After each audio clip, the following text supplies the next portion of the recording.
کیا محرم میں ہم بستری کرنا حرام ہے؟ حضرت علی رضی اللہ تعالیٰ عنہ کا فرمان بھی ضرور سن لو۔ شادی شدہ لوگوں کے لیے یہ انتہائی اہم ویڈیو ہے۔ بسم اللہ الرحمن الرحیم۔ محترم ناظرین، محرم الحرام کا مہینہ آ چکا ہے اور نبی اکرم صلی اللہ علیہ وآلہ وسلم کے مختلف فرمان کے مطابق اس ماہ مبارک میں کیے جانے والے اعمال کا اجر بنسبت دوسرے مہینوں کے زیادہ ہوتا ہے۔ یہی وجہ ہے کہ نبی اکرم صلی اللہ علیہ وآلہ وسلم نے اس مہینے میں روزے رکھنے کے بارے میں ارشاد فرمایا، رمضان المبارک کے بعد افضل ترین روزے اللہ تعالیٰ کے ہاں محرم الحرام کے روزے ہیں۔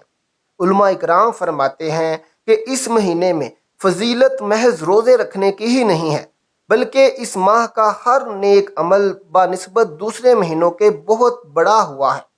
چنانچہ اعمال میں سے ایک بڑا اور اہم عمل نکاح کا بھی ہے۔ معاشرے میں ماہ محرم الحرام سے متعلق کچھ ایسے تصور اور رجحان عام ہو چکا ہے کہ اس مہینے میں نکاح نہیں کرنا چاہیے، حالانکہ شریعت میں ایسا کچھ نہیں ہے۔ محرم الحرام کے مہینے میں نکاح کرنے میں کوئی رکاوٹ نہیں ہے۔ دوسرے مہینوں کی طرح اس ماہ مبارک میں بھی نکاح کرنا درست اور جائز ہے، بلکہ اس ماہ مبارک میں نکاح نہ کرنے کی رسم کو ختم کرنے کے لیے نکاح کرنا ثواب کا کام ہوگا۔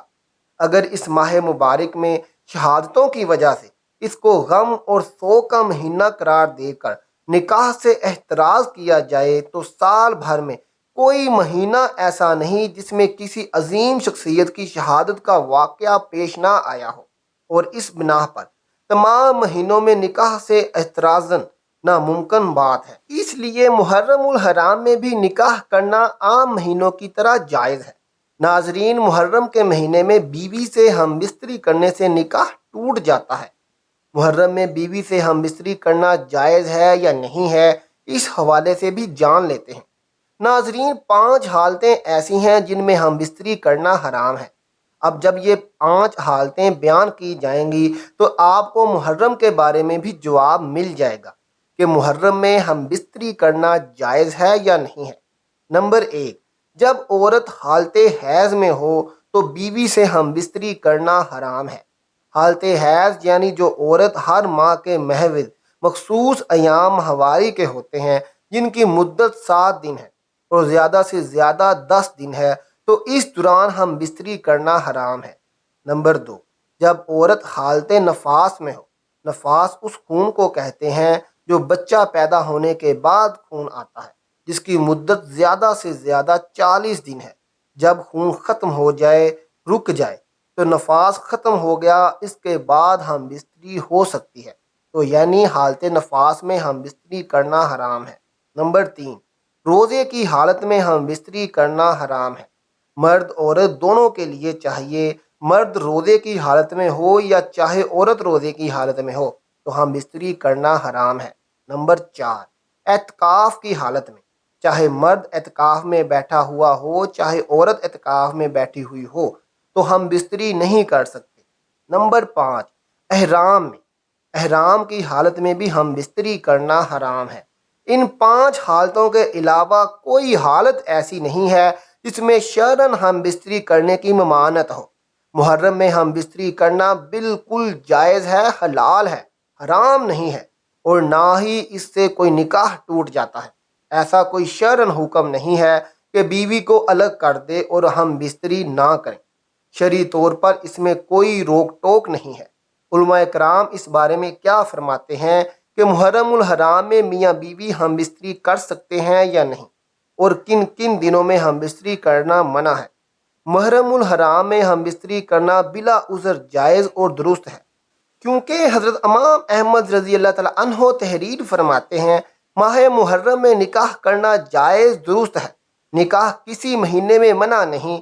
لہذا ثابت ہو گیا کہ جس طرح نکاح کسی بھی مہینے میں منع نہیں ہے، اسی طرح ہم بستری کرنا بھی کسی بھی مہینے میں منع نہیں ہے، چاہے وہ محرم الحرام کا مہینہ ہو یا کوئی اور مہینہ ہو۔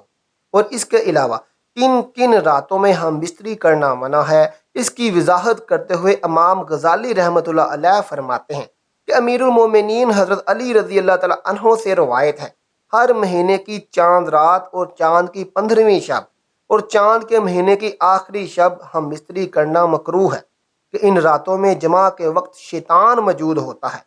تحقیق یہ ہے کہ ان راتوں میں ہم بستری جائز ہے، لیکن احتیاط اسی میں ہے کہ ہم بستری کرنے سے ان راتوں میں پرہیز کیا جائے۔ نیز اذان نماز کے وقت ہم بستری نہیں کرنا چاہیے۔ بزرگان دین فرماتے ہیں کہ اذان نماز کے وقت ہم بستری کرنے سے اولاد نافرمان مذہب سے بیگانہ پیدا ہوتی ہے۔ ناظرین، اب ہم آپ کو بتاتے ہیں کہ قرآن و حدیث کی روشنی میں ایک خاوند کا اپنی بیوی کے لیے کون کون سی بنیادی ضروریات کا پورا کرنا ضروری ہے، جبکہ مرد کے مالی حالات بھی اتنے زیادہ بہتر نہ ہوں۔ تو اس کے جواب یہ ہے کہ نان نفقہ، سکنہ اور زوجیت کا حصول بیوی کا حق اور شوہر کے ذمہ فرض ہے۔ مالی حالات کے مطابق کھانے پینے، ضروریات زندگی اور رہائش کی اچھی سہولیات فراہم کرنا شوہر کے ذمہ ہے۔ حضرت عائشہ صدیقہ رضی اللہ تعالیٰ عنہ نے بیان کیا کہ رسول اللہ صلی اللہ علیہ وآلہ وسلم نے ارشاد فرمایا، تم میں سب سے اچھا وہ ہے جو اپنے گھر والوں کے لیے اچھا ہو، اور میں اپنے گھر والوں کے لیے تم سب سے اچھا ہوں۔ گھر کے خوشگوار ماحول کے لیے ضروری ہے کہ میاں بیوی ایک دوسرے کے حقوق ادا کریں، خوش خلقی کا معاملہ کریں، نرمی اور شیریں زبان اختیار کریں، اور اگر کوئی ناگوار بات پیش آئے تو اس کو برداشت کر لیں۔ خصوصاً مرد کا فرض ہے کہ وہ صبر و تحمل کا مظاہرہ کرے۔ عورت فطرتاً کمزور اور جذباتی ہوتی ہے، اس کی کمزوری کی رعایت کرے۔ رسول اللہ صلی اللہ علیہ وآلہ وسلم نے خطبہ حجۃ الوداع میں عورتوں کے بارے میں خصوصی تاکید اور وصیت فرمائی ہے، اس کا لحاظ رکھیں۔ اگر شوہر کے مالی حالات کمزور ہوں تو بیوی کا فرض ہے کہ اس کا ساتھ تعاون کرے اور ٹھاٹھ بھاٹ کی بجائے سادہ زندگی سے اختیار کرے۔ سب سے بہترین مسلمان وہ ہے جو اپنی بیوی کے ساتھ حسن سلوک کرے۔ اللہ تعالی ہم سب کو دین حق پر چلنے کی توفیق عطا فرمائے، اور ہم سب کو اپنی بیویوں اور شوہروں کے ساتھ حسن سلوک سے پیش آنے کی توفیق عطا فرمائے۔ ہم سب کا خاتمہ ایمان پر فرمائے، ہماری کمی و پیشی معاف فرمائے، آمین ثم آمین۔ آخر میں محترم ناظرین، کومنٹ باکس میں ایک بار سبحان اللہ ضرور لکھ دیں، اور ہمارا چینل سبسکرائب کریں تاکہ ہر آنے والی نئی ویڈیو سب سے پہلے آپ تک پہنچ سکے۔ شکریہ۔